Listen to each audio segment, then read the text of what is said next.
বন্ধুরা, আপনারা সকলেই শুনতে পাচ্ছেন যে যুবসাথীর টাকা একের পর এক সকলের অ্যাকাউন্টেই ক্রেডিট হয়ে যাচ্ছে, কিন্তু আপনার টাকাটি এখনও ক্রেডিট হচ্ছে না। এর সব থেকে বড় কারণ হতে পারে যে আপনি যে ব্যাংক অ্যাকাউন্টটি যুবসাথীর সঙ্গে দিয়েছিলেন সেই অ্যাকাউন্টের সঙ্গে আপনার আধার নাম্বার লিঙ্ক নাই। তো আসুন শিখে নিন কীভাবে আপনার সেই ব্যাংক অ্যাকাউন্টের সঙ্গে আধার নাম্বারটি লিঙ্ক করবেন। এর জন্য প্রথমেই আপনার ফোনের গুগল ব্রাউজারটিকে ওপেন করে নিন এবং সার্চ করুন এনপিসিআই। এনপিসিআই সার্চ করার সঙ্গে সঙ্গে আপনার সামনে যে ওয়েবসাইটটি শো করবে সেটাতে টাচ করুন।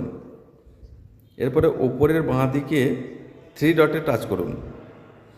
এরপর আপনাকে কাস্টমার অপশানটিতে টাচ করতে হবে। এরপরে দেখুন ভারত আধার সিডিং এনেবেলার বা BASE বলে একটা অপশান আছে, সেখানে টাচ করুন। তাহলে আপনার সামনে খুলে যাবে এরকম একটা পেজ। এই পেজটি থেকে আপনাকে আধার সিডিং অর ডিসিডিং এই অপশানটি সিলেক্ট করে নিতে হবে। এরপরে এখানে প্রথমেই আপনার আধার নাম্বারটি নির্ভুলভাবে টাইপ করে দিতে হবে। তারপর আপনাকে সিডিং অপশানটিতে টাচ করতে হবে।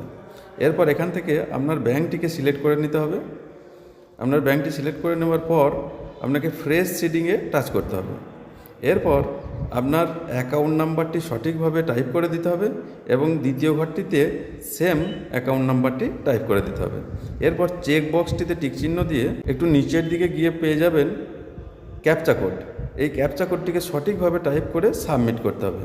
তাহলেই আপনার ব্যাংক অ্যাকাউন্টের সঙ্গে আধারটি লিঙ্ক হয়ে যাবে। তো বন্ধুরা, যাদের এখনও টাকা ঢোকেনি সকলেই এই কাজটি এখনই করে নিন।